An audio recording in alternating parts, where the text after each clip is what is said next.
afternoon, and welcome to our first Better Together dialogue of this academic year. My name is Dr. Joan Reed. I'm Dean for Community Partnership at Harvard Medical School, and thank you for joining us today. Please note that this session is being recorded and live closed captioning is available. Today's topic is a discussion of the new book, Masters of Health, Racial Science and Slavery in U.S. Medical Schools, with author Dr. Christopher D.E. Willoughby. Our moderator will invite questions from the audience in the Q&A session of the program after the talk by Dr. Willoughby. Dr. Willoughby is a visiting assistant professor in the history of medicine at Pitzer College in Claremont, California. And in 2016, he completed his PhD in history at Tulane University. He is the author of Masters of Health, Racial Science and Slavery in U.S. Medical Schools, put out by the University of North Carolina Press in this year.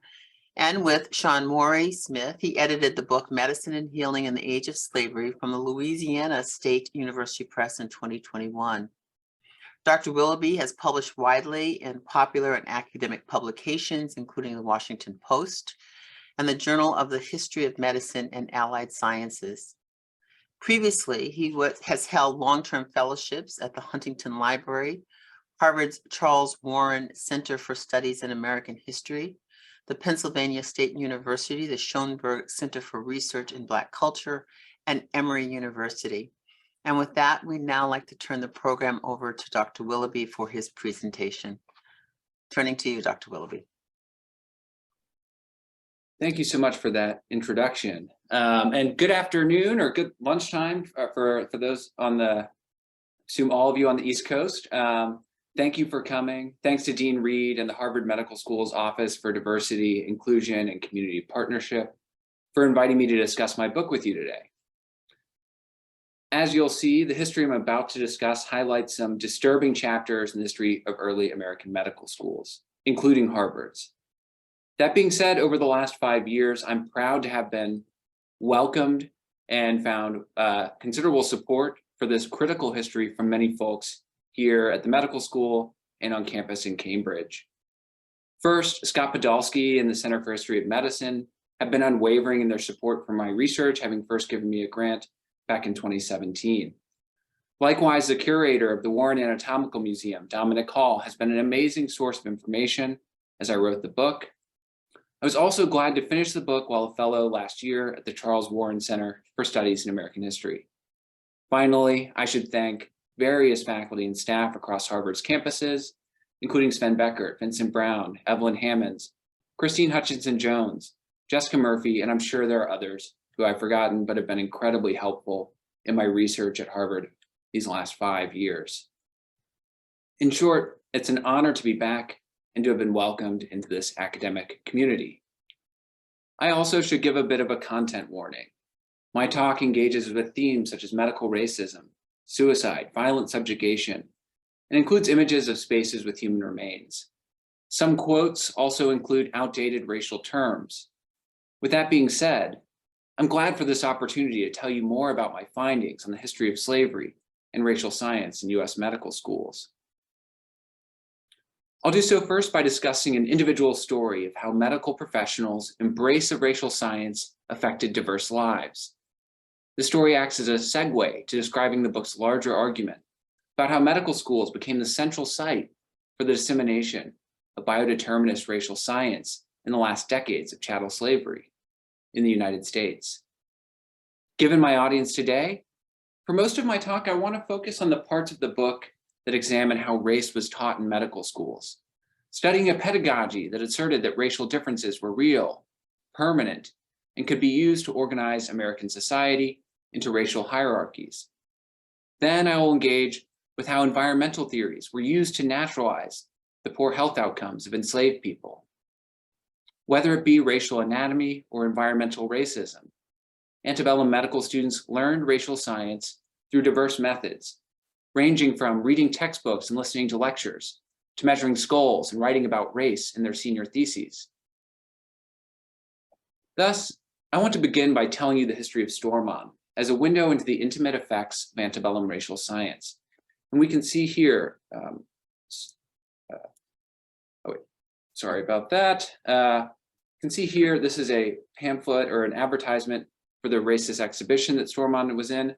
Here's a map of Stormont's homeland, Little Namaqualand, on the southwest coast of Africa, part of what would now be Southern Africa and Namibia. By the time Stormont arrived in Boston, he was approximately 16 years old. Already, he had experienced a chaotic life, dispossessed of their grazing lands. As a child, Stormont's family hunted and gathered in the shadows of Dutch Boer settlements. As a teenager, Stormont trekked himself more than 1,000 miles to the coastal Indian Ocean city of Natal. After working as a guide for white hunting parties, Stormont made another desperate decision. He came to Boston in search of a better life. Instead, he ended up in a P.T. Barnum exhibit at the city's Aquarial Gardens. On display with 4 other men from Southern Africa, Stormont was forced to portray stereotypes of African indigeneity as captured in this promotional pamphlet. Every day he had to perform what exhibitors called the war and love dances while holding objects like clubs and spears. In less than a year, Stormont hanged himself. The story sent shockwaves through the Boston press. Only 6 months earlier, newspapers were attempting to justify the exhibit, claiming the arrangement between the promoters and the British government in South Africa was nothing like the slave trade. This was a particularly awkward time for Bostonians to be trafficking in Africans. The secession crisis began just months after the exhibit, and the city was the center of the abolition movement. Left out of newspapers, though, was how Stormont's body was given to Harvard's medical school, where they turned his remains into teaching tools and supposed evidence of racial difference. It's critical, though, to understand that Stormont's tragic suicide may not have been just a case of desperation. He likely believed in an afterlife. Many African religions, as well as syncretic forms of Christianity, did not see suicide as immoral. Thus, Stormont's suicide may have been one more attempt to wrest control over his existence, whether in the name of escape, rebellion, or pursuit of a better afterlife. More broadly, the history of Stormont reminds us of the profound cost of creating and disseminating racial theories. 19th century medical students learned supposed racial differences on the bodies of people like Stormont. Scientists at Harvard measured and made casts of his remains. He was an unwilling participant in the production of 19th century racial science.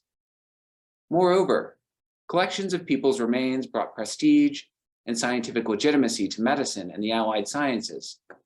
Stormont's life is as much a part of this history as are accounts of antebellum faculty, like Joseph Leidy at the University of Pennsylvania, John Collins Warren of Harvard, or Samuel Henry Dixon of the Medical College of South Carolina.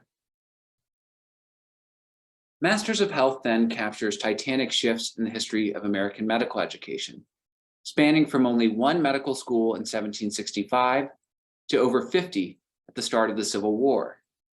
During this period, physicians like Declaration of Independence signer, Penn professor, abolitionist, and racial theorist Benjamin Rush could truly believe that chattel slavery was in decline. And by this period, I mean the late colonial era. This was, of course, prior to Eli Whitney's invention of the modern cotton gin in the 1790s. Following the gin's invention, though, slavery began to expand geographically in the newly formed United States. Yet, by this point, the United States had an active abolitionist movement. Thus, as I argue, medical schools were uniquely shaped by a century of national and Atlantic debates over the abolition or expansion of slavery, beginning with 18th century colonial abolition initiatives in places like Pennsylvania and Massachusetts. My argument is threefold. As white allopathic physicians faced a crisis of public confidence in the first half of the 19th century, doctors embraced in medical schools for education and biodeterminist racial theories as a means to establish their legitimacy in a competitive marketplace where they fought with homeopaths, osteopaths, and everyday healers. Thus, Masters of Health argues that racial thinking underwrote the professionalization of medicine in the United States. Second, the proliferation of medical schools allowed physicians to lay claims to being a national profession with a shared ideology and set of practices. By the end of the antebellum era, a whole generation of physicians emerged that were trained to see racial groups as defined by imagined, anatomical, and physiological differences. Racial groups, medical students learned, were suited to and supposedly healthy in only specific environments. Thus, faculty could argue that racial difference was anatomically ordained and that plantation labor in the southern subtropics was uniquely healthy for people of African descent. Third, unpacking the life stories of people like Stormont, whose skulls were displayed at Harvard, reveals that US racial medicine can only be completely understood through a transnational lens that captures both the breadth of the African diaspora. Even before slavery was abolished, medical racial theories were connected to and being applied to the potential colonization of Cuba, Liberia, and other parts of the global tropics. Thus, medical schools were the central site for the dissemination of racial science in the United States before the Civil War, I argue. In revealing how early American physicians created a culture of racial theorizing, I also analyzed the relationship between schools and diverse Black communities in the United States and abroad, from South Africa to New York City. Here, I wish to note some relative context about the history of racial science and medical schools. First, compared to the 18th century, where US medical schools only issued a little more than 200 MDs, close to 30,000 were granted from 1840 to 1859. During this period, schools were founded in significant numbers in the Northeast, Southeast, and Midwest. Second, few Black people were admitted to medical schools during this period. James McCune Smith, the first African American to receive an MD, had to go to Glasgow for his education. Samuel F. McGill, on the other hand, had already emigrated to Liberia when he came to the US to pursue a medical degree and become the first Black graduate of a US medical school, that school being Dartmouth. Early state medical licensing also actively excluded Black practitioners. Third, during the 1840s and 1850s, American scientists increasingly embraced the theory of polygenesis, that each race was created by God as distinct species and on separate continents. During this period, polygenesis briefly supplanted monogenesis among scientists in the Christian world. Naturalists had long contended that all humans derived from a single pair, i.e. Adam and Eve. This was the theory of monogenesis. After the Darwinian Revolution began in 1859, though, both explanatory narratives were left aside, but the supposed anatomical racial traits outlined by polygenesis had continued valence in American medicine. Fourth, antebellum medical student dissertations, a key piece of evidence for my work and for this talk, were not akin to modern dissertations' emphasis on original research. Rather, they were derivative, and thus reflected what a student learned about mainstream ideas on a specific medical topic. Many theses were plagiarized, and one medical professor in the 1870s even suggested a ritual burning of them every year to celebrate the 4th of July. The point being, dissertations reflected medical pedagogy, not the original scholarship of an individual. Therefore, they are particularly useful for studying the history of medical education. And here on the slide, you can see an image of an anatomical demonstration at the University of Pennsylvania during the antebellum era. For the mostly white students attending antebellum medical schools, their education was practical. They learned medicine through working on the bodies of Black people, immigrants, and the impoverished. Most critically, in the quotidian operations of the medical school, students and faculty routinely stole the bodies of Black and other marginalized people. Dissection at this point was seen as a critical rite of passage that steeled students mentally for surgery. They intentionally cultivated detachment from all patients, which was then compounded on by scientific racism toward Black people. For Southern schools like Hampton-Sydney College in Virginia, or the Medical College of South Carolina, the enslaved population was key for obtaining cadavers. As the Medical College of South Carolina publicly advertised in 1841, quote, "Subjects for dissection are obtained in ample number, chiefly from the Black population, and at far less expense, it is believed, than in any other institution in the country," end quote. Dissection also engendered resistance among free Black populations. In an anonymous editorial in a New York paper in the 1780s, one free Black man threatened students with death if they entered Black cemeteries. Archaeological study of the 18th century African burial ground in New York City even sparked new revelations on this question. 2 graves possessed what appeared to be partially dissected cadavers. The most logical explanation was not that faculty and students grew a conscience about body snatching mid-dissection. Instead, archaeologists concluded, and I agree, that they were likely confronted by the local Black population and forced to return the bodies. That Black New Yorkers found body snatching an important issue to coalesce around also revealed the degree to which burial grounds were a vital space for community and identity formation in the American African diasporic population. Despite the diversity of ethnic backgrounds among New York's African-descended population, the burial ground revealed a remarkably unified culture in terms of interment. The vast majority of Black New Yorkers buried in the 18th century had coffins and shrouds. They were placed supine, on their backs, and with their heads facing west. Until the city council outlawed the practice in 1722, most burials probably took place at night, a custom that was common among many West African societies and resembled what we think of as New Orleans jazz funerals. This ordinance also revealed that elite whites feared the cultural formation taking place around these burial sites. And it also tells us that Black New Yorkers saw dissection and body snatching as not just a physical attack on their burial site, but a spiritual attack on their communities. For Black people, like many in the Atlantic world, a proper burial was an essential right to a dignified entrance into the afterlife.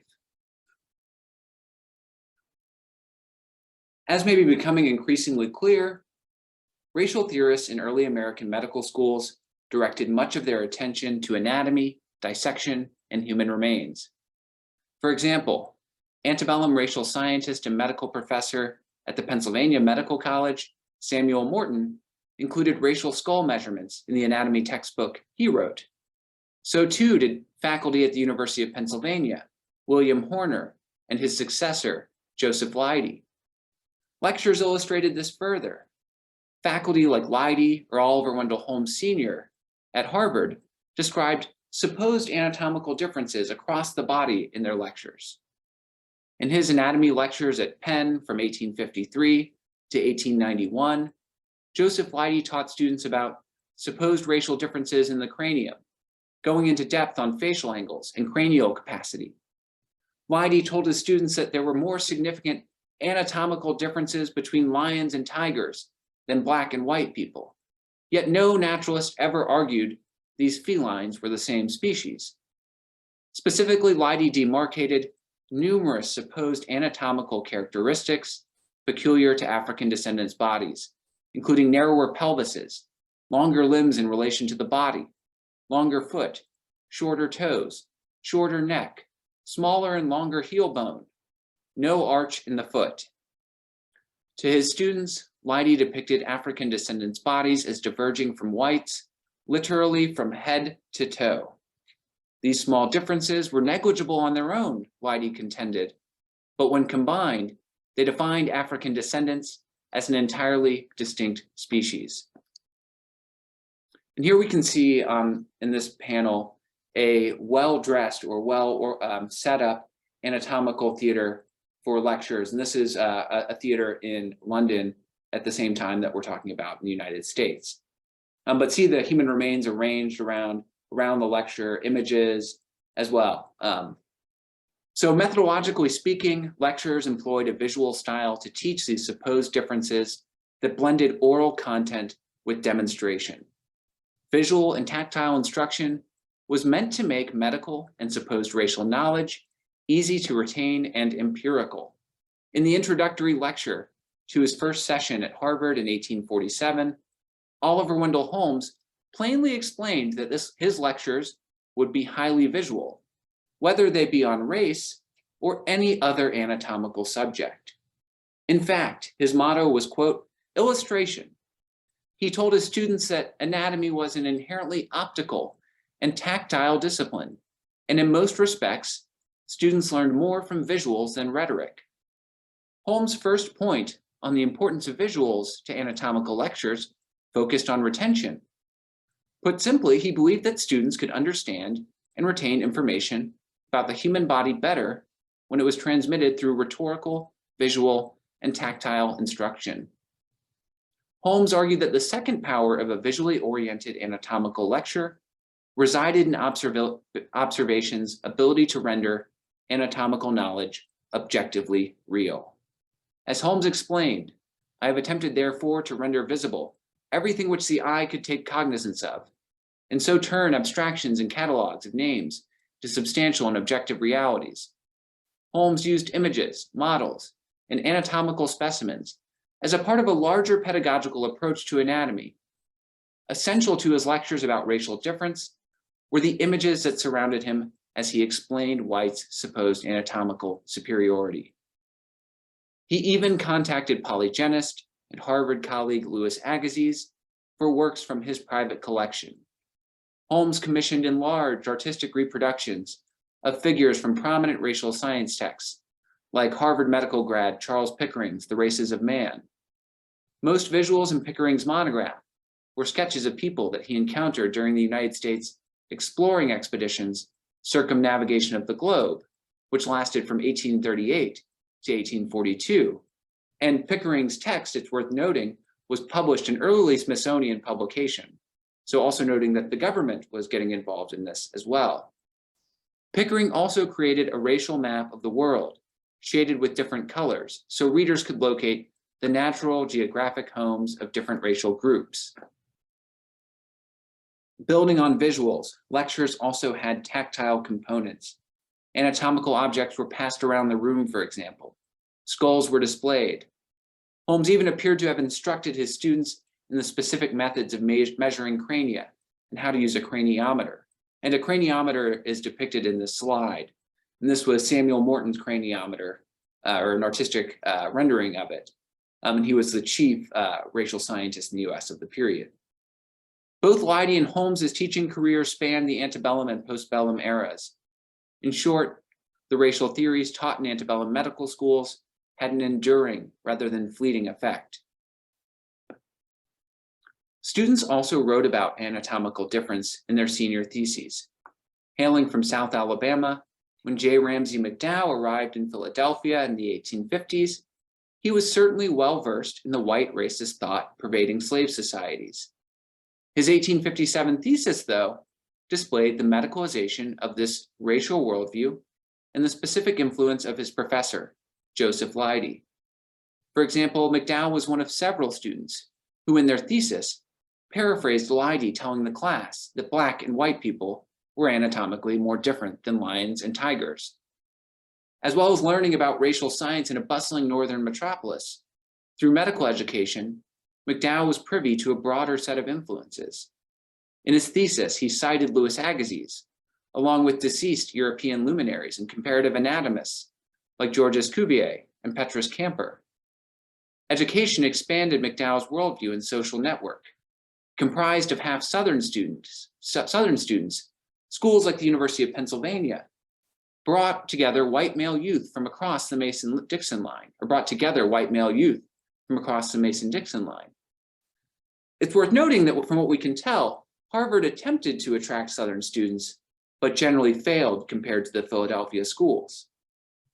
Together, these students like McDowell expanded their knowledge beyond the parochial racism of plantation districts, embracing a cosmopolitan racial science that was being disseminated from cities around the Atlantic world.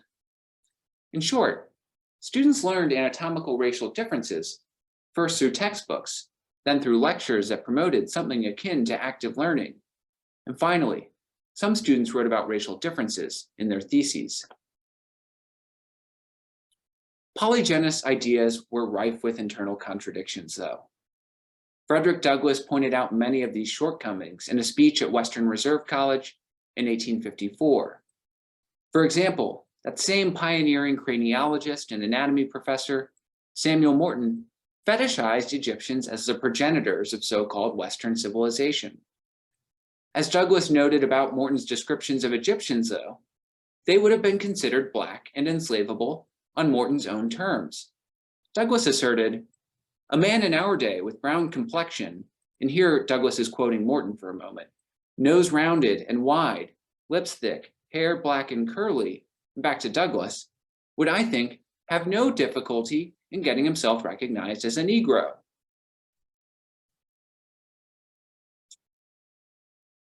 Moving on from anatomy, students also learned racial theories about the environment. When analyzing theories of race and the environment, it becomes clear that racial pedagogies would be influential on both the United States' domestic and foreign policy toward non-white groups. Even as politicians weighed abolishing slavery, the country became more intimately connected to the forces of imperialism and global capitalism.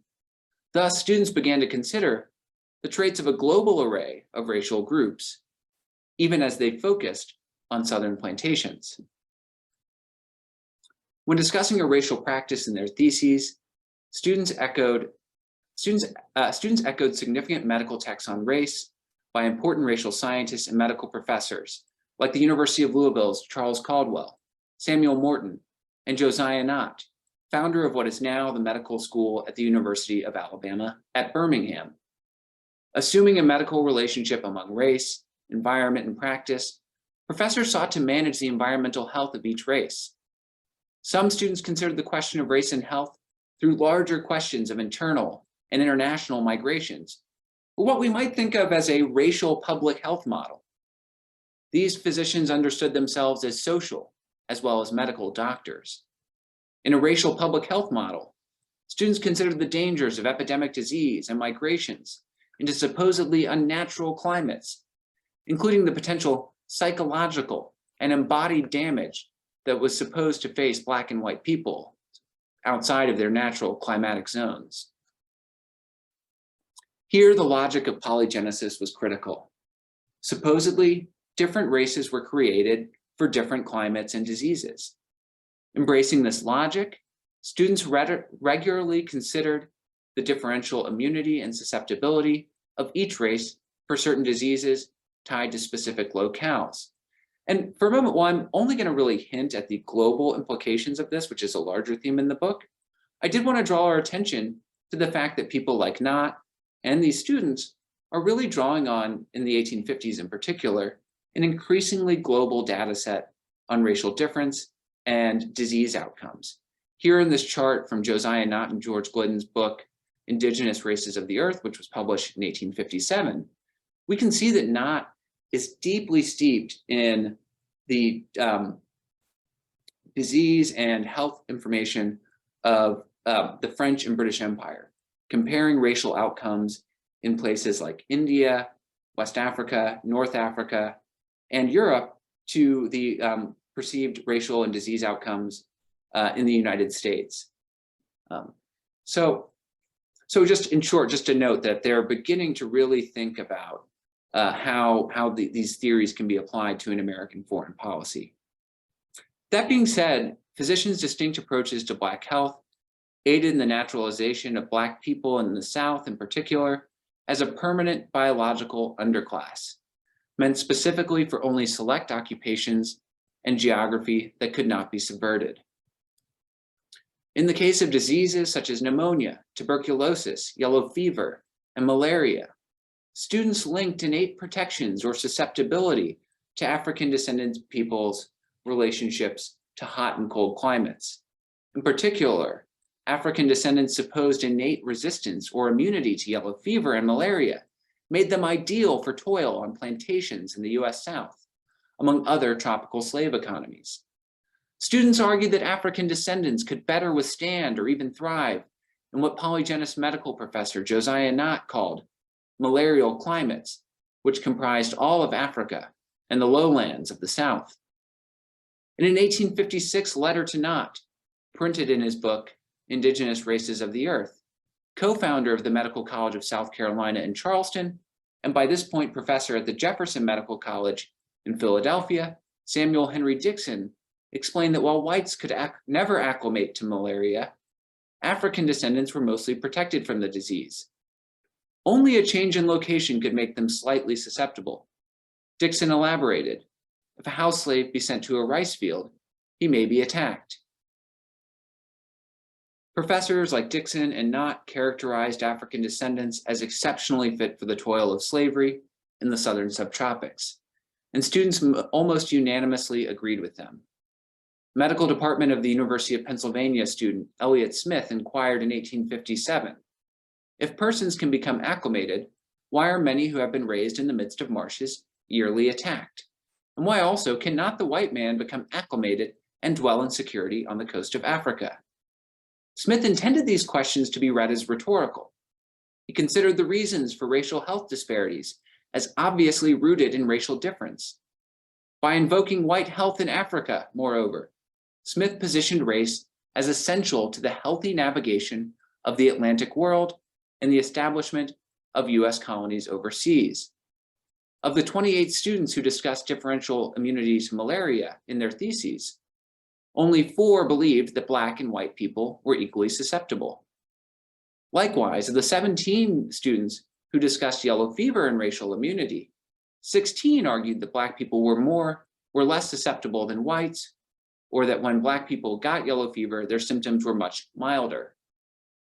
And it should be noted this is based on a survey I did of 4,000 theses at the Medical University of South Carolina, or Medical College of South Carolina, University of Pennsylvania, and the University of Nashville and Transylvania University in Lexington, Kentucky. So just a small selection, we're of course writing about racial health disparities. Thus, students believe that African descendants maintained constitutions that protected them from the worst diseases of the plantation South and elsewhere. In 1850, Medical College of South Carolina student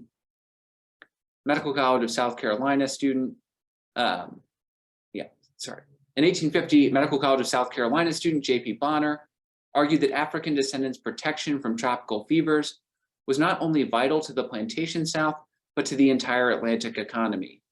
Bonner explained, without the slaves' aid, the spindles and looms of Manchester, of Lowell, and of all the large manufactories must in a great measure remain idle. The fertile plantations of the South and West must go uncultivated, and our extensive forest must remain as they now are, the storehouses of malaria. For Bonner, enslaved African descendants represented the perfect engine for an Atlantic economy tied together by Southern cotton. If slavery were somehow ended, did not just spell the end of the cotton districts, but the entire Atlantic economy would grind to a halt, he believed. As such, students were required to understand Black health for their practice and to preserve the prosperity of the nation. And we can see here in this map that slavery is by no means a US institution in this period. Brazil and Cuba, 2 of the probably largest remaining slave societies in that period, would not abolish slavery until the 1880s. And large portions of South America here had only passed gradual emancipation laws in the 1840s. So in short, the Americas were a set of slave-owning continents, broadly speaking, or heavily slave-owning still. So both nationally and in the Atlantic, physicians used polygenesis to frame the appropriate place for Black people, both geographically and socially. Racial medicine also had practical applications for managing the healthcare and everyday life of enslaved people. Students almost universally asserted that Black people should be bled less. Recalling his time spent as a medical student in Philadelphia, Mobile racial scientist and founder of the Medical College of Alabama, Josiah Knott, explained that UPenn professor Nathaniel Chapman told his students that Black patients rarely bear bloodletting or depletion in any form. Knott also remembered that when treating Black people for pulmonary diseases as a student at the Philadelphia Almshouse, the prescribed course of treatment focused on stimulants and quinine instead of bleeding, as would have been practiced on whites. from his earliest days as a student in Philadelphia, not learned that beyond differential social treatments, physicians must also describe a different set of curatives to Black patients.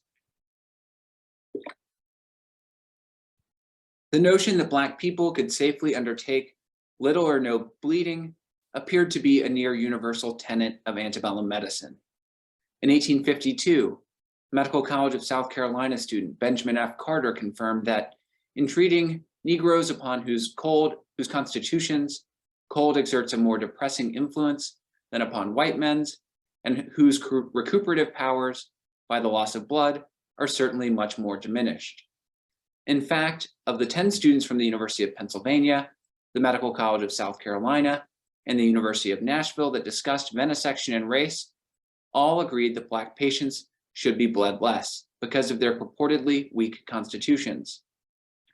While white physicians in some ways envision Black people as particularly strong in their capacity for agricultural labor, their ability to withstand heroic treatments rhetorically position them as physically weaker than whites, or as not heroic enough to prosper from the brutal therapeutics of allopathic medicine. In addition to therapeutic questions, medical students discuss the need to control enslaved patients as a part of everyday practice. Wary of enslaved people feigning illness to avoid work, medical practitioners devised brutal schemes to combat enslaved agency on the plantation. In an undated notebook, one University of Pennsylvania student recounted a case where fever had broken out on a Virginia plantation. Either not trusting the reality of the condition or simply not caring, the enslaver dug a grave in the middle of the field, the student noted. This enslaver then told the enslaved laborers that the next one to complain of illness would be buried alive. Along similar lines, in his 1850 thesis, Hints on the Medical Treatment of Negroes, Medical College of South Carolina student Moses McLeod explained that detecting enslaved people's false claims required physicians total discrimination and acuteness. On constant guard for deception, McLeod, in one case, ordered a slave to be whipped to cure his supposedly false claim of having a concussion. When working with enslaved patients, physicians relied on the same brutal norms as planters. Moreover, as a part of their education, medical students in the North and the South grappled with the most effective ways to manage enslaved people, with terror being a legitimate practice. For students, racial science had deep insights into how to control the United States' multiracial population. Students even bent medical theories toward making claims about the health risks of fugitivity and emancipation. In 1817, William Paxson, a University of Pennsylvania student, used Black people's supposed intolerance for cold weather to explain their increased rates of contracting pneumonia in the warmer southern subtropics. Paxson asserted, created to bask in the solar ray, the African can only flourish when he feels the genial influence of the tropic sun. Remove him from it, like an exotic plant, he droops and dies. Through racial theories of the environment, deep political questions mingled with how to best approach medical practice. Students tacitly debated whether emancipation was medically sound, and if it would be healthy for races to move into climates for which their bodies were not created. At best, students were divided over these questions, leaving serious doubts for white Americans about the potential public health ramifications of racial migration and abolition. Just as some students believed that African descendants face serious physical health risks from cold weather and emancipation, they also agreed that freedom and cool climates endangered the psychological health of African descendants. In his 1852 thesis on the causes of insanity in the United States, Medical College of South Carolina student Joseph Hinson Mellenchamp set out to account for the fact that the proportion of insane among the Blacks and whites, especially the former, is much greater in the non-slaveholding states than in the slaveholding states. And he stated that the African is only insane in a state of freedom. And it should be noted that Mellenchamp is heavily using a since discredited census from 1840 that found these false discrepancies. And it was discredited relatively quickly afterwards in its own time. For Mellencamp, the supposed increased levels of insanity among Black people in the North had two possible explanations, although both contained the underlying theme of racial essentialism. The first possibility, Mellencamp argued, was that Black people could be experiencing higher rates of insanity due to being put into social and intellectual situations that exceeded their potential. Second, in the North, Black people were exposed to far colder temperatures, going against their predisposition for tropical climes, thus causing mental collapse. Mellencamp contrasted the high rates of mania amongst free Black people in the North with the allegedly sound mental health of Black people under Southern slavery. He explained, all the ills which the slave may casually suffer from tyranny and injustice do not leave their impress upon them. No matter how violent the punishment, Mellencamp seemed to say, enslavers could only physically, not mentally, damage enslaved people. Mellencamp claimed that insanity correlated to factors central to the principle of specificity, or the notion that medical care needed to be tailored to a patient's location, gender, occupation, and race, among other factors. In this frame, Black people were mentally healthiest in their proper environment and occupation. Once enslaved people grasped freedom and migrated north, however, their mental health deteriorated.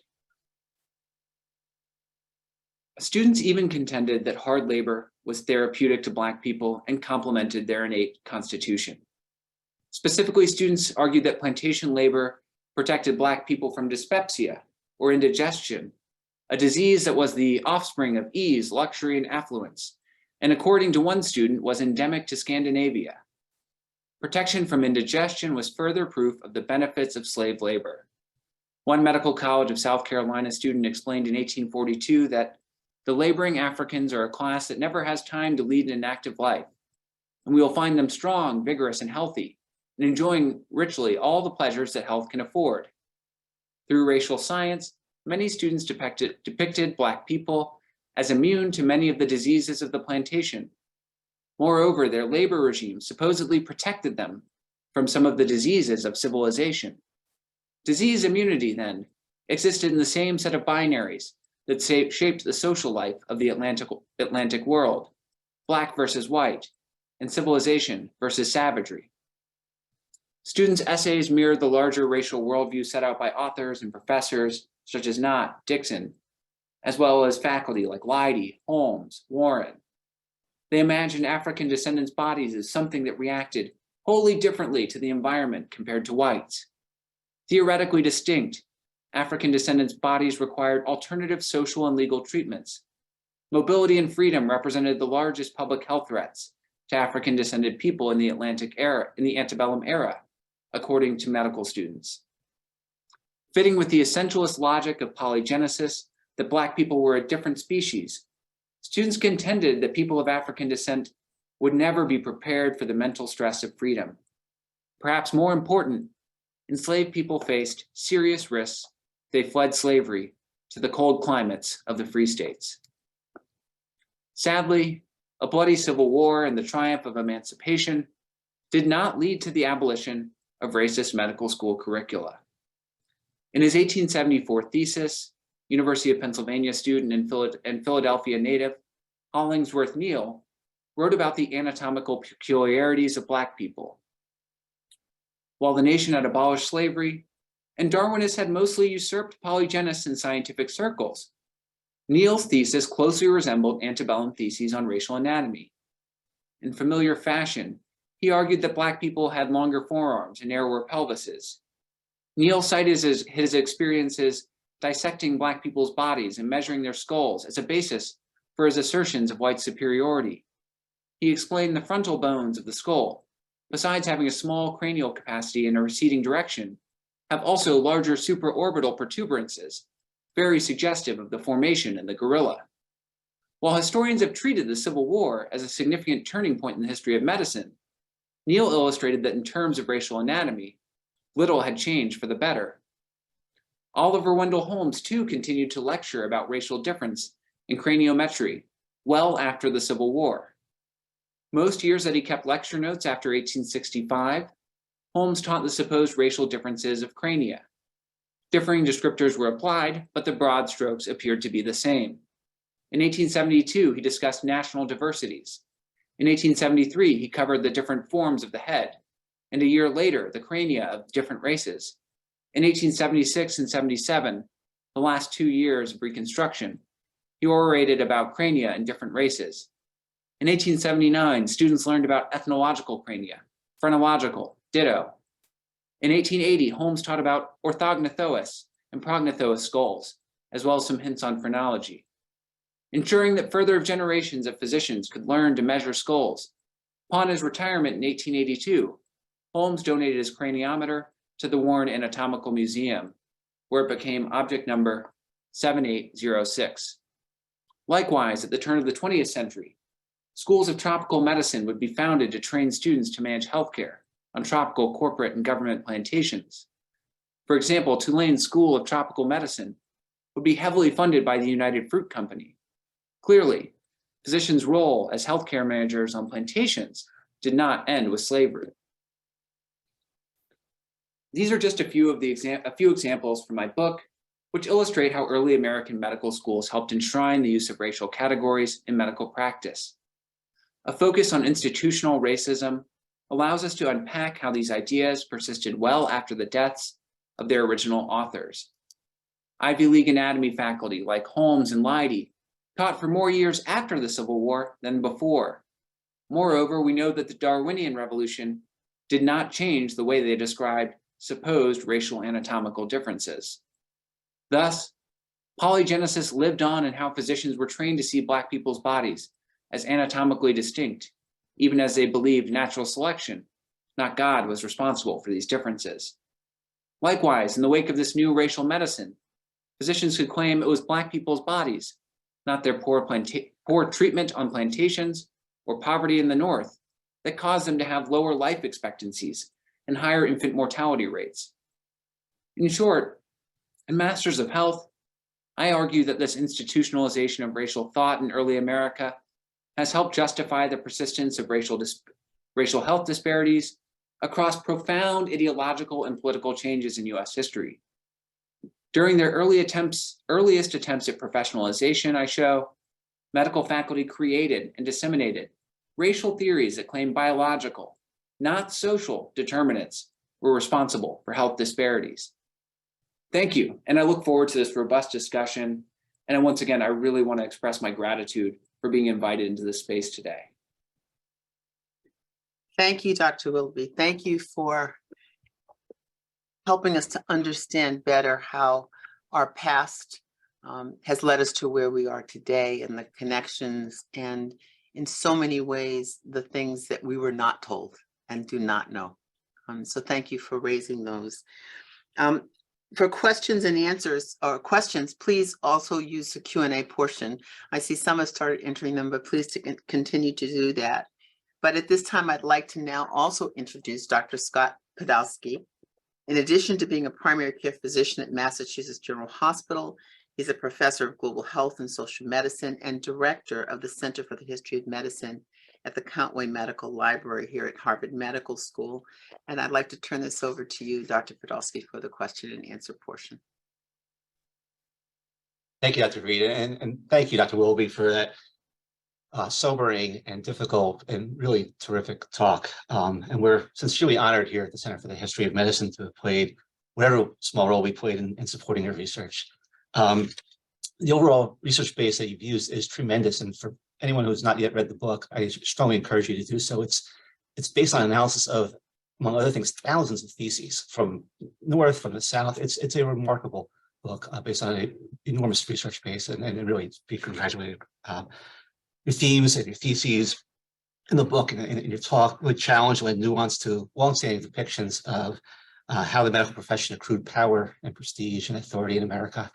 And of course, it informs how we regard our own history here at HMS. So thank you for people can certainly ask your questions through the Q&A function. I'll start off with just a basic question of how you became interested in this topic initially. It's a three-part question. How you became interested in the topic, what practical or intellectual challenges you encountered in doing the research, and were there any particular surprises that you encountered? Well, thank you for that, Scott. And I appreciate your humbleness. The Center for the History of Medicine certainly played a significant role. But so I first came interested in the topic looking at cover pages, and cover pages have informed this story way more than I think people would expect. But first, cover pages of prominent racial science texts from the 1840s and 1850s of Samuel Morton, of Josiah Nott, and also having, of course, read some political histories of racial science by that point. And what I kept being stunned by was that they were first physicians, and very often either they, the authors themselves, or the contributors to the books were medical professors. And so being a person who comes from a kind of upper middle class bourgeois background, and from, this was really in the Obama era where no one was racist, according to them, from that background, I thought, maybe we need to draw attention to not just the kind of huckster politicians like John C. Calhoun spouting racial science, but to how science was beginning to really endorse, in the medical profession, endorse these racial theories. So that was the really kind of initial light bulb that came off when I was starting to work on my dissertation. And then I started finding these dissertations, these antebellum medical student dissertations, I should say. First at the Medical College of South Carolina, or Medical University of South Carolina. The archivist there, Susan Hoffius, since retired, suggested that I take a look. And then the next week I was in Philadelphia doing the same thing. And I was like, do you have any of these medical student theses? And what I found was students were writing about polygenesis for their final project of medical school. And that is what really made me feel like there was just a story here that had not been told, that the medical education played a significant role in disseminating racial science. And that's what started this now 10 plus year research project. And so some difficulties were, race is not all over the curriculum. And it's in very specific places. And as any good scholar or researcher knows, it takes a long time to start figuring out where to look. So a lot of the the first year of research was just going through dissertation after dissertation, 4,000 of them, reading. It took 10 months to read all of those dissertations. And that really helped me identify that anatomy, first and foremost, then environmental theories were the key places where racial difference was being taught. And I think what really ultimately surprised me was that this was national. I had always learned this history of sectional. My bachelor's thesis, I was very interested in the secession movement and crazy justifications for slavery. So I expected this to be all about slavery, when I think in many ways it was just as much about race for the purposes of segregation, for the purposes of colonialism and imperialism, as it was for slavery. Slavery was obviously huge, but I think that was a big surprise, was that this was not just the kind of hobby horse of a cartoonish Southern physician on a plantation justifying racial difference. I'll take one more just personal prerogative on a question that came up as I was reading your book. And last week I was in Charleston, and on the way out to Fort Sumter, there's an exhibit to describe Abraham Lincoln's own engagement with race and display of racism, especially through the Lincoln-Douglas debates of 1858, where there's a quote in which Lincoln states, there's a quote, physical difference between the white and black races, which will forever forbid the two races living together on terms of social and political equality, unquote. And so many places, the white, quote unquote, white race above the quote unquote black race in that comparison. And it's reminding me of Oliver Wendell Holmes's own comments only 3 years earlier in the similar context of threatened political disunion. And as I was standing there, having read your book, days before I'm sitting in this exhibit, I was wondering about this interchange between the medical sphere and the social and political sphere. It seems apparent in justifications of slavery in the South, but can you talk about how that interchange might have happened in the North as well? Yeah. So I think one of the interesting things that, both on the one hand to think about it politically, but on the other hand to think about it in the history of science, is that there were, and so the most prominent abolitionist newspaper of the period was The Liberator. It's William Lloyd Garrison's newspaper. And it's obviously very much an anti-slavery newspaper. Yet they published reviews of the book Types of Mankind, another book by Josiah Nott, a polygenist text, where the reviewer said, I am frustrated by the pro-slavery nature of this book, but I still think polygenesis is the correct answer. And so, or the correct explanation of human difference. So I think where you really see both, on the one hand, just in terms of internal organization, hospitals in the North were segregated. Many institutions were segregated in Northern schools. Likewise, if we're just thinking more broadly about the politics of medicine, a place like Harvard in 1850-51 attempts to admit 3 Black students and does for a brief period of time. And as I note in the book, Oliver Wendell Holmes increases the number of lectures on racial difference. But the students, half of the student body, I should say, are outraged, extremely angry. And what the other half of the students, will say roughly, proportion, actually write a letter in support of them. But there's enough students who threaten to leave and go to other schools that Harvard ultimately rescinds the acceptance or expels the students. So it structures everyday life. And then on a national scale, it begins to structure how the US thinks of itself as a growing imperial power. Need we remember that in Commodore Matthew Perry's trip to Japan, which I discussed in the book, and it's also a place where Harvard, a Boston physician serving in the Navy, will pick up a skull for Harvard during that trip. But he brings a minstrel show with him. And it's one of the most popular shows on the ship, and is shown to dignitaries of other countries. So on the one hand, it's enshrining segregation in the North, it's buttressing those features, but nationally speaking, it also will justify a much more discussion of a much more expansionist and especially overseas expansionist foreign policy as well. Thank you. Just sticking to process and methodology for a moment, there are a few questions about the geographic range of what you did explore or could explore. So one question, one audience member asked about what was happening in the Midwest. Were they teaching the exact same type of racial sciences, examples that you've talked about at Harvard and Penn and Charleston, or were there differences and nuances? Someone else asked about, could you find PCs in, say, Texas or elsewhere? And just maybe discuss some of the regionality. You show these remarkable similarities and acknowledge that there were regional differences, but can you take it on a national scope and say what you're limited by, what's available, and what you saw that might have produced the differences in nuance? Yeah, so that's a great question. And I'm going to start with Texas because I feel like that's easier. I'm not 100% sure, but if we put on our Texas history hats, remember that it's coming in as a state right around 1850. It's an independent republic there. And also the way medical schools founded, we might think of it as like, seeing a map of something spread out with a center in the 1760s in the Northeast, spreading westward and south. So there wasn't, at least until very near the end of the antebellum era, a Texas medical college. And I'm not even sure if there was one in that period.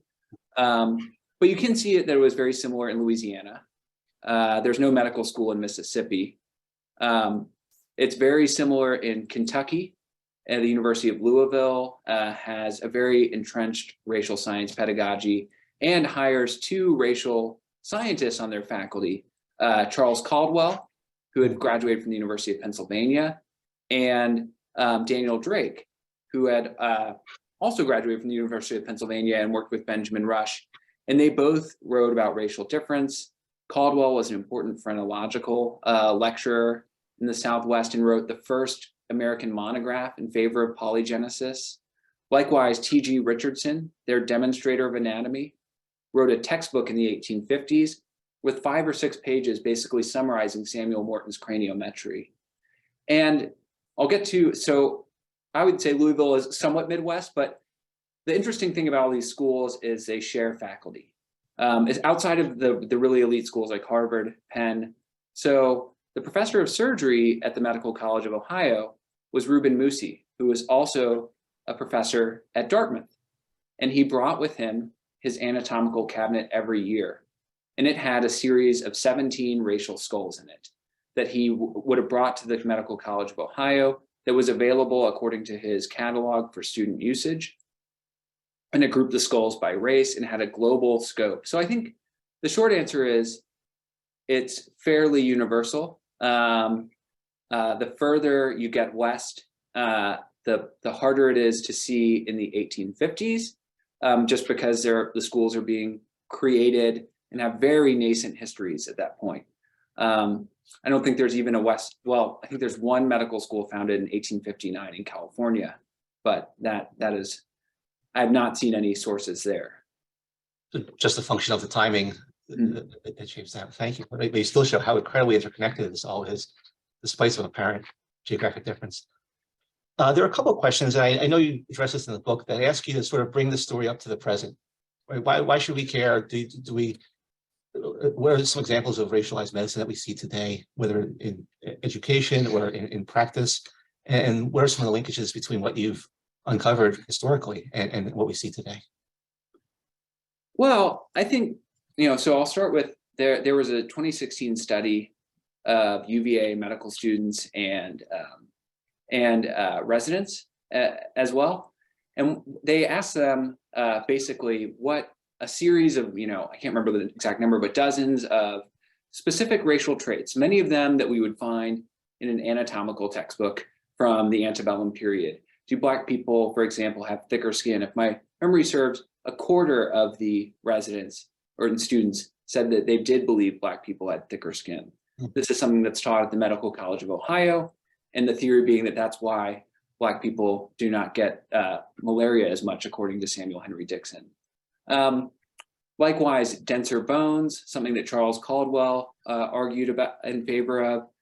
Well, ironically, a place where there was less was different intelligence.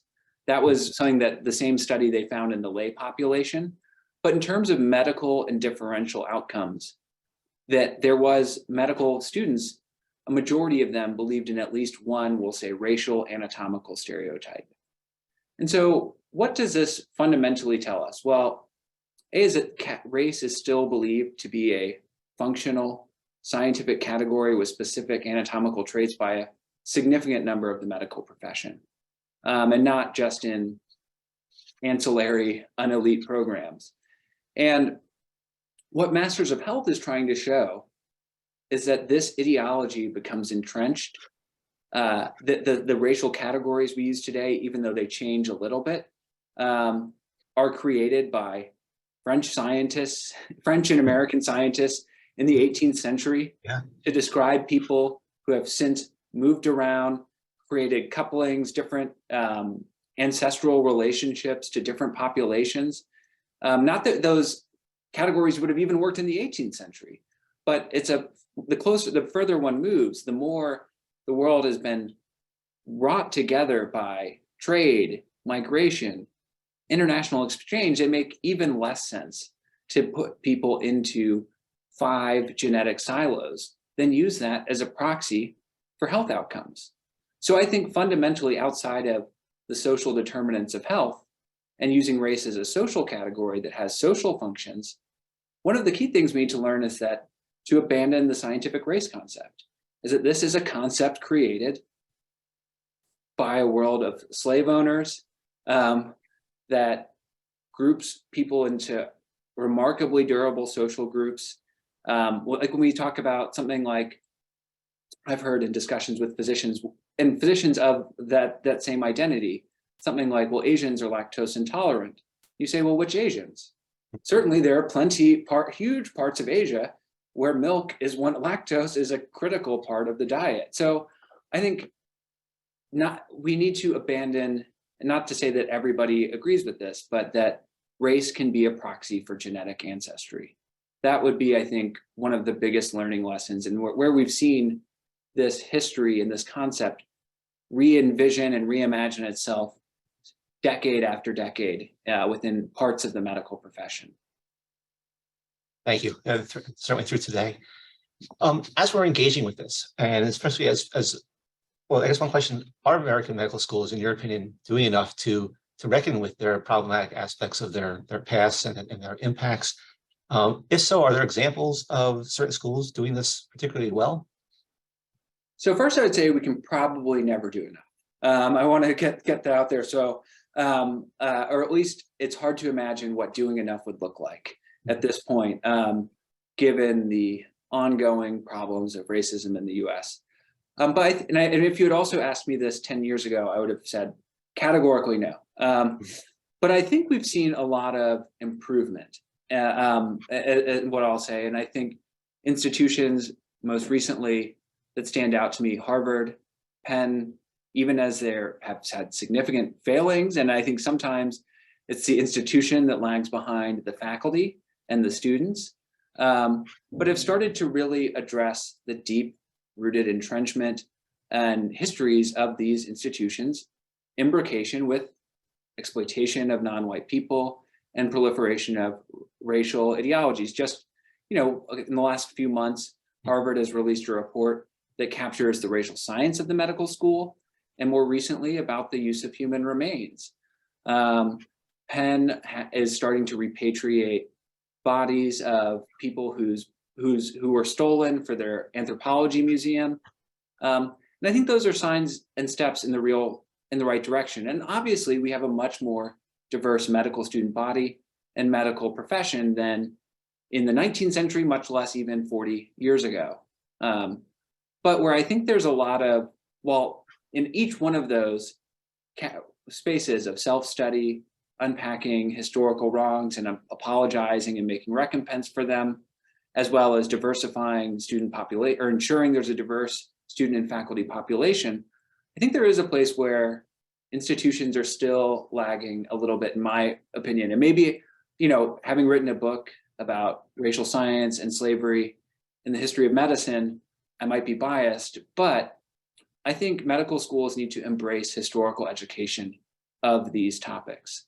And rather than teach them as issues of bioethics or research ethics, they should be taught as that as well, but as something with a history, something that keeps manifesting over and over again. This is the argument of Harriet Washington and medical apartheid. There's just something that has prevented medicine from completely extricating itself from the scientific race concept.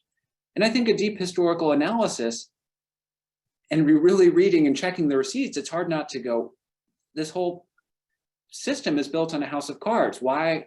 And so I think having that historical education as a part of medical education, that would be a very critical way in, I think, drawing out for doctors why, not just telling them the race concept is wrong, but really illustrating in material, in empirical terms, the insanity of using this system still.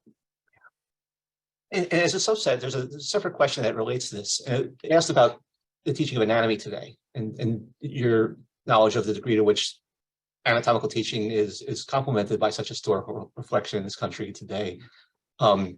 If you were dean, where in the curriculum would you put this teaching around this history? Well, that's a great question. I mean, I think one of the difficult problems I've had when suggesting this is I know that medical students have no shortage of curriculum, no shortage of required courses and lectures, but I think in general, and I'm not trying to either expanding what we might think of as bioethics and humanities education to include a structural analysis of the history of medicine would be one place. It could be incorporated into bioethics. So in my opinion, there's nothing incongruous about historicist and philosophical interrogation of bioethics, but those seem like having required engagement with the ethics of race, the ethics of using racial categories would be, I think, probably the best place. It's not something that most physician, MD medical professors, I think, are able to teach. So I think it needs to be left with people who specialize in health humanities and bioethics. Thank you, Chris. Going backwards, you've written this book during a remarkable social and political time. It always is, but this is particularly unique as we engage with the histories of racism in this country. And how have you engaged with these larger discussions during your time throughout the writing of the book? And I imagine that may have changed over those 10 years. I thought about putting an afterword almost in. So when it's pretty different from the dissertation, but I defended my dissertation a week before the 2016 election. So I really was thinking about this as a book about a kind of professional class in post-racial America. But then the last, semester of tweaking the dissertation was in the hotly contested 2016 election, where we started learning terms like alt-right and people like Richard Spencer. If you cared about racism and white supremacy and studying the details of it, we all of a sudden had to learn about these folks. So I think one difference, a big difference that I found from dissertation to a book was the choice of language that I used. I think I wouldn't say I was more neutral in either of them. I think anyone who reads my dissertation or my book would recognize that I find racism abhorrent, but also drawing attention, using more specific terms like white supremacy, even calling things racism versus racial at times, and just really drawing out that these are a part of a growing white supremacist strain in the United States that can't just be kind of understood as the neutral professional embrace of race, which is a problematic history, but it's not neutral, it's political, and it continues to undergird many of the worst ideologies in American history, like the American Renaissance Foundation. I think that's what they're called. It's an annual conference of basically white supremacists, but they like to think they're like academics, are still, you can find in their footnotes, if you go, I wouldn't necessarily suggest it, but if you're like me who studies these people in their spare time, you go look at their footnotes, they're still citing Samuel Morton. They're still citing the skull collectors. So in far right circles, this history still has a valence as well. So I think thinking more about where this history bleeds into everyday white supremacy, as well as the kind of professional racism of medicine, is a big difference in the book, and really calling out those forces in unequivocal terms. I would say was a big difference, because I'm not just talking to professional readers anymore, and I think we now realize that any dream of a post-racial society is at best far away, if we even want that. Question that someone asked is sort of about the history of the counter narrative, the history of scholars to diverge from this essentializing racism in medicine. Can you share with us about that? Yeah, so that was so when the Center for the History of Medicine invited me with a nice fellowship in 2017. And a big part of the book, in about a chapter and a half, is about the Warren Anatomical Museum. I didn't get into it today, other than through the lens of Stormont's history. But I was looking at, how does the Warren Anatomical Museum, my original question was, how does that look as a museum engaged by the student? But in the collections, and I definitely try and unpack that in the book, I found stories of people whose lives were profoundly shaped and upended by racial science, by a perceived need for their remains by medical schools and scientific collectors. And I also, at that same time, had been presenting my work more, and found that this never-ending onslaught of white supremacy that the book is in many ways a history of, we really lost the people who were most affected by this. And I think it's still very important to center white students at times, but I really wanted to center, as I started to see these stories, I knew I couldn't leave them in the archive, because they were there. They're there to be written.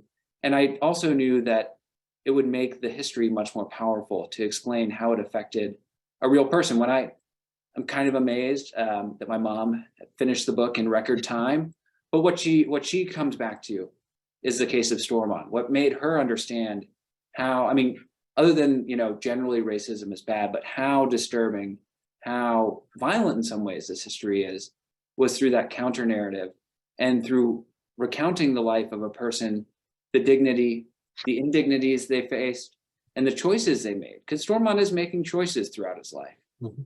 We can really then understand what the material, the human material that this science is built on as well, and draw out, I think, hopefully, why it's so essential to end these practices. Not that, I mean, skull collecting, thankfully, I think we're really starting to move in the right direction in the last 10 years. And that's a very positive, turn, is that institutions are beginning to recognize that we don't have a right to these people's bodies. Yeah. And I think, but only through telling those stories does that really put flesh back on those remains and make it intimate and real. Thank you, Chris. So the question, sort of a follow-up to the question about longstanding impact, is, well, I haven't heard you use the term eugenics today. Could you comment on its relationship to your work? Yeah, that's interesting. I just actually taught about this in my history of modern medicine class. Well, so I'm going to talk about eugenics and also physical anthropology.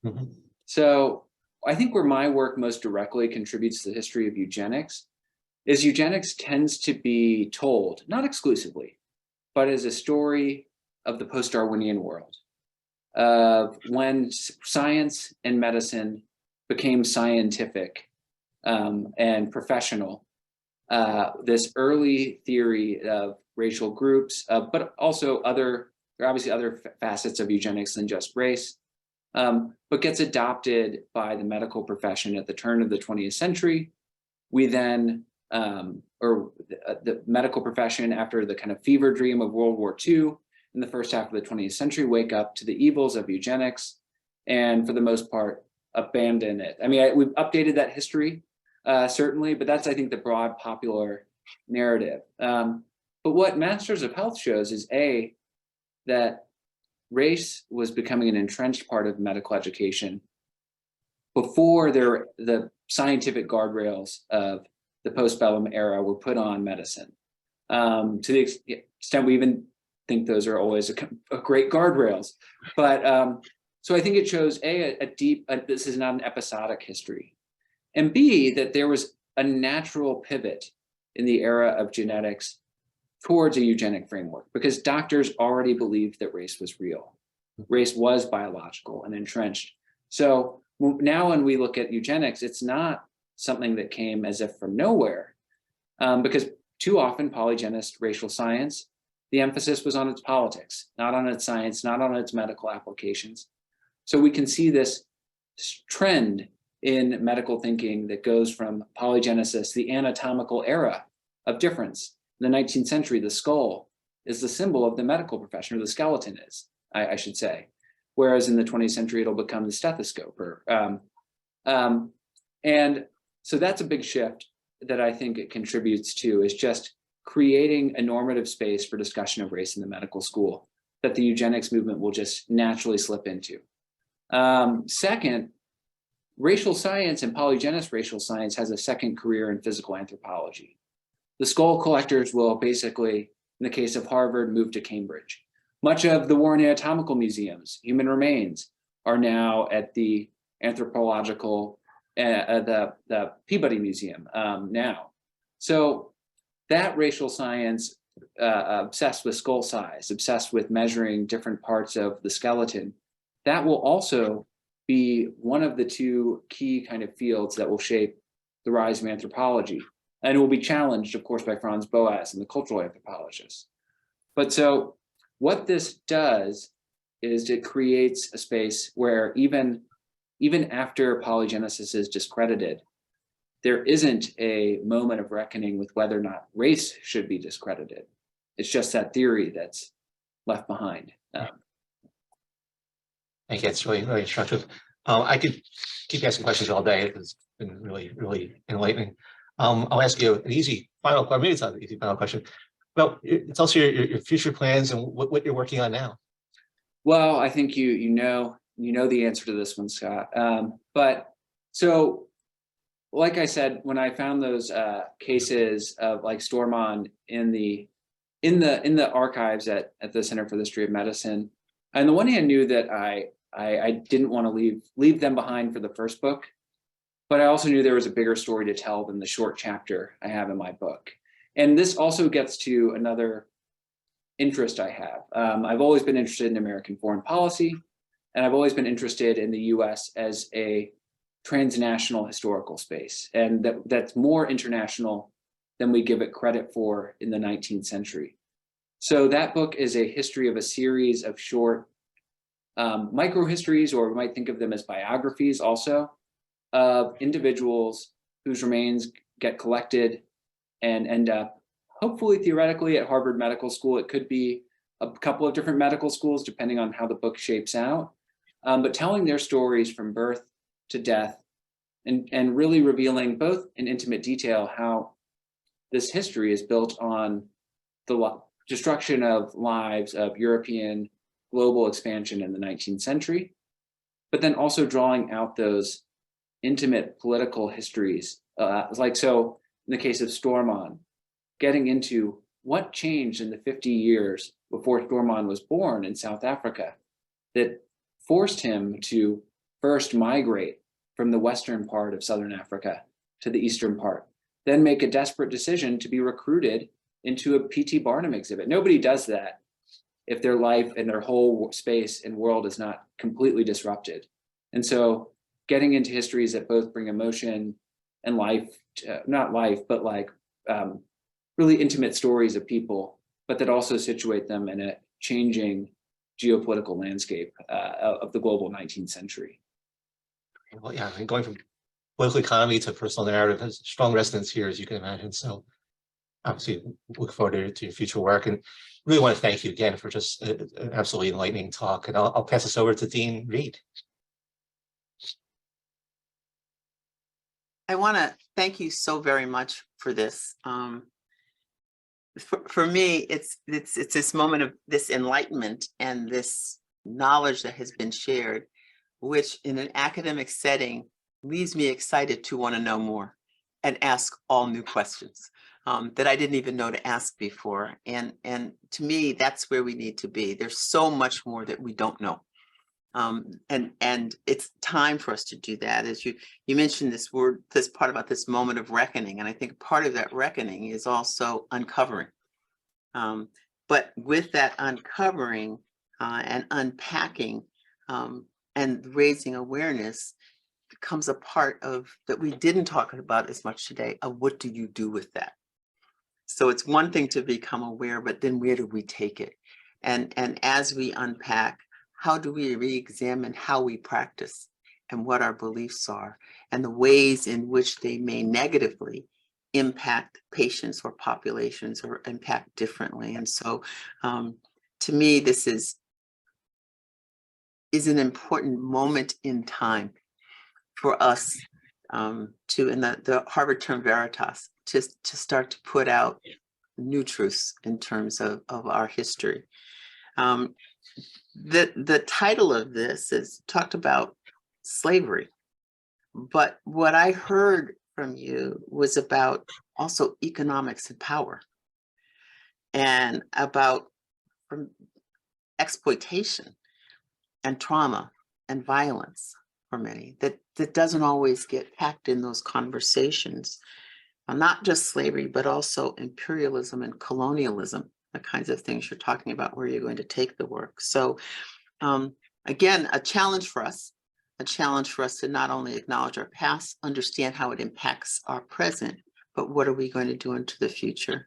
So thank you very much for this. I thank Scott Podolsky and the Center for the History of Medicine at the Count Way Medical Library, and Alan Brandt and Global Health and Social Medicine, who also co-sponsored this event today.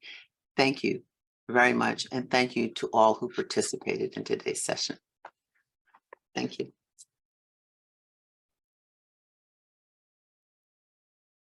There is a poll that you see has just come up on the screen. Please take a few minutes to just answer those poll questions. It will help us in terms of our programming. This recording will be available in a few days on our website and the DICP website, both under the Better Together heading and in our video heading.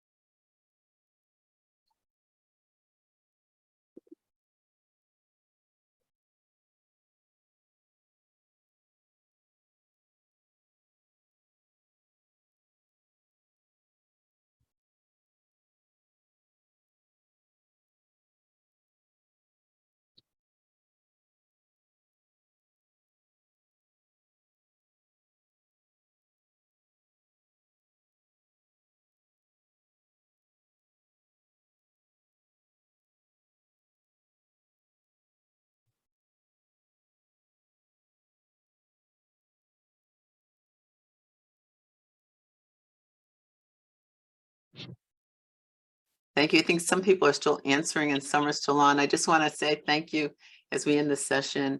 Chris, that was really wonderful. Thank you so much for having me. It really means a lot to be at Harvard, giving my first book talk. So yeah.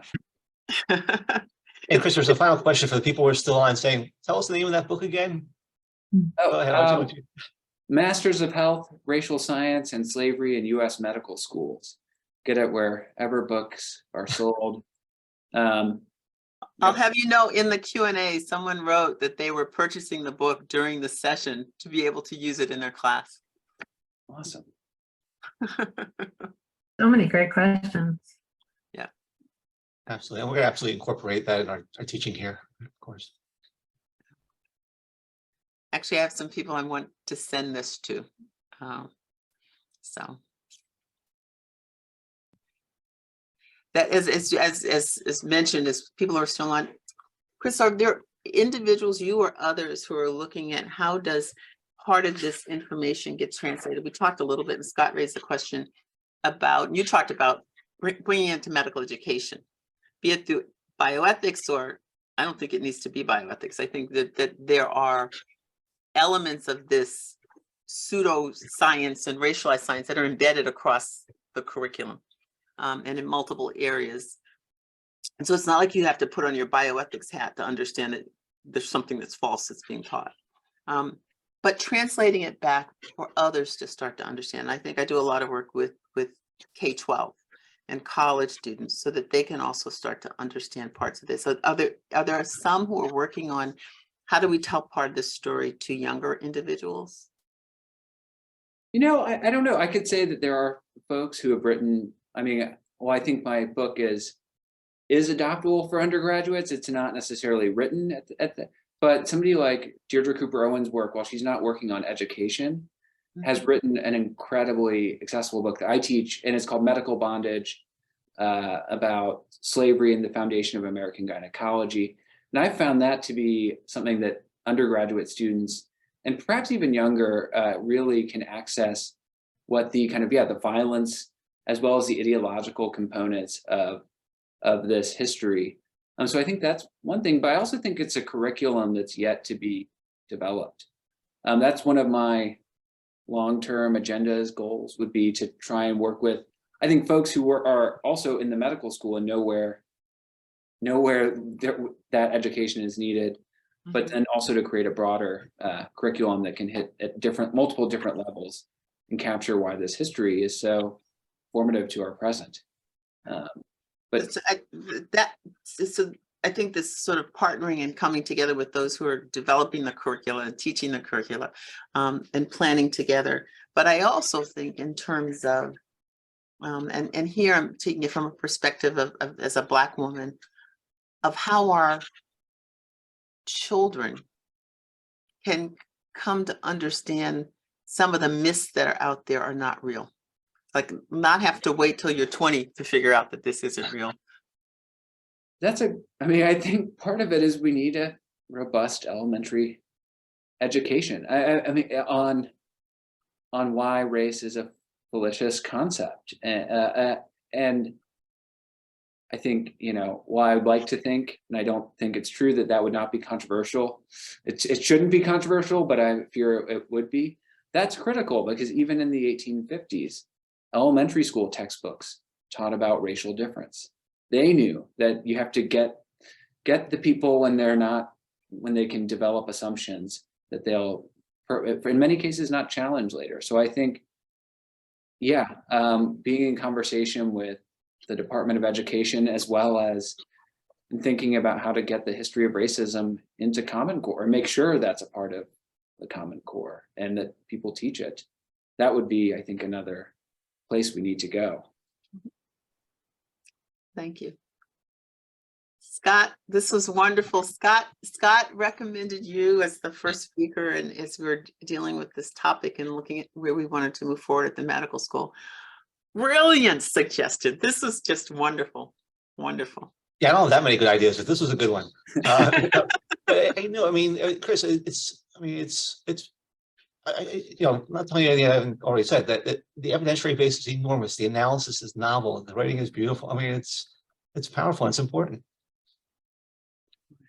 I'm really That's- glad to hear it. Yeah, it's weird having it out there. There was